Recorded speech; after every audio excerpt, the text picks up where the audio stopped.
வாங்கிட்டு வர சொன்னார்ல, நீ வாங்கிட்டு வந்ததுல ஒண்ணு இங்க இருக்கு, இன்னொரு பழம் எங்க இருக்கு? அட இன்னொன்னு தாங்க இது. அடே அண்ணே அண்ணே அண்ணே அண்ணே அண்ணே என்ன இங்க சண்டை, என்ன இங்க சண்டை? ஒண்ணு இல்லக்கா, அண்ணன் 1 ரூபா கொடுத்து 2 பழம் வாங்கிட்டு சொல்லிருக்காரு. ஒண்ணு வாங்கிட்டு கையில கொடுத்துட்டாரு, இன்னொன்னு எங்கன்னா அதுவும் இதான்ங்கிறாரு. நீயே கேளுக்கா. இந்தா உன்கிட்ட எத்தனை ரூபா கொடுத்தாரு? 1 ரூபா கொடுத்தாரு. என்ன வாங்க சொல்லி? பழம் வாங்க சொன்னாரு. எத்தனை?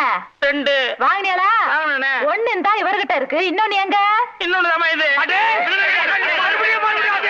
சத்தப்பட்டு அசிங்கம் பண்ணாதீங்க. ஒரு பழத்துக்கு இவ்வளவு பெரிய சண்டையா? ஏய், என்ன பழத்தை சாதாரணமா சொல்லிட்டேன், பழம் தாண்டி பெரிய விஷயம். ஒரு பழத்தால பரமசிவம் குடும்பம் 2ஆ பிரிஞ்சு ஒண்ணு பழனிக்கு போயிருச்சு. அது மாம்பழம், இது வாழைப்பழம். ஆனா பிரச்சனை எல்லாம் ஒண்ணுதான். விடுங்க, நீங்க விடுங்க. ஏய் பாருங்க, நான் உங்ககிட்ட என்ன சொன்னேன்? பழம் வாங்கிட்டு சொன்னீங்க.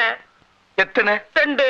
நான் எவ்வளவு 1 கொடுத்தேன்? ரூபா கொடுத்தீங்க. 1 ரூபாய்க்கு எத்தனை பழம்? 2 பழம். கடைக்காரர்கிட்ட